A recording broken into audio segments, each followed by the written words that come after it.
The smell of scorched fabric and the lingering scent of nitroglycerin clung to the air like a shroud. Izuku Midoriya, his shoulders hunched in a posture of perpetual apology, clutched the straps of his yellow backpack. His notebook, Hero Analysis for the Future, No. 13, was a sodden, blackened mess floating in the koi pond. Each ripple caused by the fish nibbling at its pulpy edges felt like a fresh jab at his heart. Kaken's words echoed in his mind, a venomous litany that had become the soundtrack of his life. Useless. Quirkless. Deku. But today, a new, crueler refrain had been added, one that left him feeling hollowed out, as if his very bones were made of ash. If you want to be a hero so bad, there's a quick way to do it. Just take a swan dive off the roof and pray you'll be born with a quirk in your next life. The laughter of Bakugo's crony still rang in his ears. Izuku walked, his head down, through the underpass. Tears welled, hot and shameful, blurring the graffiti-covered walls. He was so tired of the burns, the taunts, the soul-crushing reality of his powerlessness in a world defined by it. Maybe Kaken was right. What good was he? A world of heroes had no place for a quirkless wannabe. A sudden, sharp cry of pain from the alley ahead broke him from his morbid trance. It wasn't a hero's battle cry, but the yelp of a common thug, followed by another. Curiosity, that foolish, hero-obsessed part of him that refused to die, pulled him forward. He peeked around the corner. He saw them first, Katsuki Bakugo and his two sycophants, cornered against the brick wall. But they weren't the ones in distress. They were the ones inflicting it, a fresh wave of torment aimed at some other poor soul. No, wait. They weren't sneering. Their faces, usually twisted in arrogant glee, were pale with stark, primal terror. Standing before them was a man. He was unnervingly tall and dressed in a simple, dark suit that seemed to absorb the light around him. His face was a horrifying tapestry of scar tissue, dominated by a network of life support tubes that obscured his features, yet Izuku could feel, with a certainty that chilled him to the marrow, that the man was smiling. He wasn't doing anything. He was just standing there. But the very air around him seemed to warp and bend, heavy with an oppressive, suffocating pressure. Such a wonderful quirk, a voice said. It was a cultured, calm baritone that seemed to emanate directly from the man in the suit, a voice that was utterly at odds with his terrifying appearance. It was smooth, like aged whiskey, but with an undercurrent of something ancient and predatory. Explosion. The ability to secrete nitroglycerin like sweat and detonate it. So much potential for destruction, for change. Bakugo was shaking, his hands held up, palms crackling with miniature pops that were more panicked than threatening. Who the hell are you? Get away from us. The man took a slow, deliberate step forward. I am merely an admirer of talent. But I find that talent is so often wasted on the undeserving. On bullies. The word hit Izuku like a physical blow. Bullies. Someone was calling Kaken a bully. One of Bakugo's friends, the one with the extendable fingers, lunged forward in a foolish act of bravery. Leave him alone. The man in the suit didn't even look at him. He simply raised a hand, his fingers slightly splayed.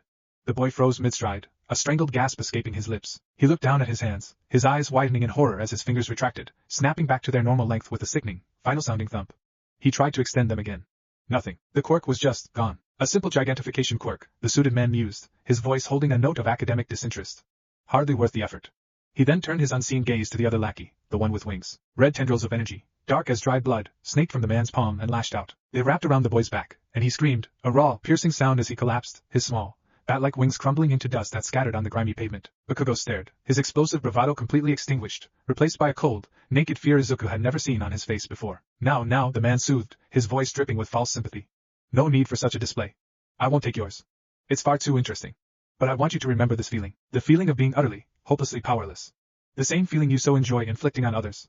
He gestured with his head towards the alley's entrance, where Izuku was standing, half hidden. On him, for instance, 3 sets of terrified eyes snapped towards Izuku. For the first time in his life, he saw fear in Katsuki Bakugo's eyes. Fear of him, or rather, of the monster who was now his apparent champion. Go, the man commanded, his voice dropping an octave, resonating with an authority that was absolute. And consider a new hobby. They didn't need to be told twice.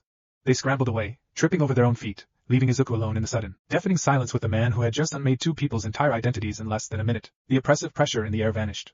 The man turned fully towards Izuku, and the posture of the predator was replaced by that of a kindly, if disfigured, benefactor. Are you all right, my boy? The baritone voice asked, gentle now. Izuku couldn't speak. He could only nod, his body trembling uncontrollably. He should have been running. Screaming. This man was a villain. A monster far beyond anything he'd ever seen on the news. But he had also saved him. He had validated him. He had called Kaken a bully and punished him for it. A dark, treacherous part of Izuku's soul felt a profound sense of gratitude. I have been watching you, Izuku Midoriya, the man continued, and Izuku's blood ran cold. He knew his name. I've seen your notebooks. Your meticulous analysis. Your unwavering spirit in the face of a society that has discarded you for the crime of being born normal. He took another step closer. Izuku flinched but held his ground. That boy Katsuki Bakugo, the man said, a hint of disdain in his tone. He is what this hero-obsessed world creates. Arrogant, cruel, entitled. He believes his power gives him the right to stand on the necks of others. The so-called heroes are no different. They preen for the cameras, their actions governed by popularity polls and brand deals, not by true justice. They maintain a status quo that benefits the powerful and leaves the powerless to suffer. Every word was a key, unlocking a room in Izuku's heart he hadn't known was sealed. The doubts, the frustrations, the quiet injustices he had felt his entire life were being spoken aloud by this monster. You see their flaws, don't you? The man pressed, his voice hypnotic. You write it all down. All Might's time limit. Endeavor's collateral damage. Mount Lady's vanity. You see the truth. The system is broken. It doesn't need heroes who work within it. It needs to be broken down and rebuilt from the foundations. But villains, they hurt people, Izuku stammered, the words feeling weak and childish even to his own ears. The man chuckled, a dry, rasping sound. An arbitrary distinction. Did I not just save you? Did I not just deliver a more potent form of justice than any hero ever has on your behalf? The world is not black and white, young man. It is a spectrum of gray, and true change requires a willingness to act in the shadows. He reached into his suit jacket and produced a sleek, black burner phone. He held it out to Izuku. You have the heart of a true hero, the man said, and the words struck Izuku with more force than any of All Might's televised speeches. But you lack the means. The world has denied you a tool. I can give you one. I can give you many. More power than you could ever dream of. Izuku stared at the phone, then at the man's scarred face. This was a deal with the devil. He knew it. Every instinct screamed at him to run. But the devil was offering him the one thing he had ever wanted, the one thing that would make his life have meaning. Why? Izuku whispered, his voice cracking. Why me? The man's unseen smile seemed to widen. Because a quirk is a tool. And a tool is only as good as the hand that wields it. A brilliant mind like yours, coupled with the right power, you could reshape the world. You could create a society where no child ever has to feel the way you did today. A truly just society. His hand shaking, Izuku reached out and took the phone. Its smooth, cold surface felt like a brand. My name is not important, the man said. You may call me Sensei. I will be in touch. Go home, Izuku Midoriya. And think about what it truly means to be a hero. With that, a swirling portal of black and purple ooze opened behind him, a vortex of wrongness in the mundane alley. All for one step back into it and vanished, leaving Izuku alone, his trash notebook forgotten in the pond, a devil's promise clutched in his hand. The next few months were a study in duality. To the world, Izuku Midoriya was quieter, more withdrawn. At school, Bakugo and his former cronies gave him a wide berth, their fear a palpable aura around him. They didn't understand what had happened, only that Midoriya was somehow connected to the terrifying man from the alley.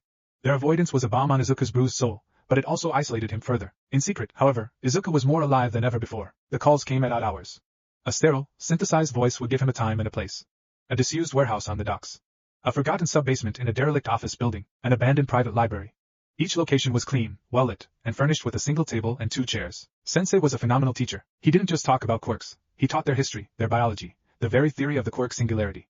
He would have Izuku analyze videos of hero fights, but not for their strengths. Look there, Sensei would say, pausing a video of All Might saving a train. He saved 200 people, yes, but his Texas smash destabilized the foundations of 3 office buildings that will now need to be demolished. The economic cost? The displaced workers? He trades macro catastrophe for a micro victory and is lauded for it.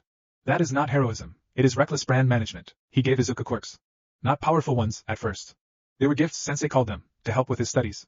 The first was a minor intelligence quirk called Index. By touching a book, Izuku could temporarily absorb its contents, as if he had read it cover to cover.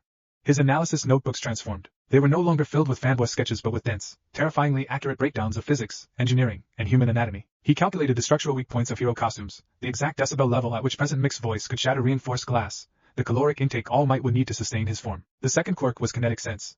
A low-level danger sense that let him perceive the trajectory of moving objects in his immediate vicinity. Sensei had him practice by sitting in a room while drones fired soft foam pellets at him, forcing him to learn to dodge based on the faint mental hum the quirk provided. Izuku's body changed too.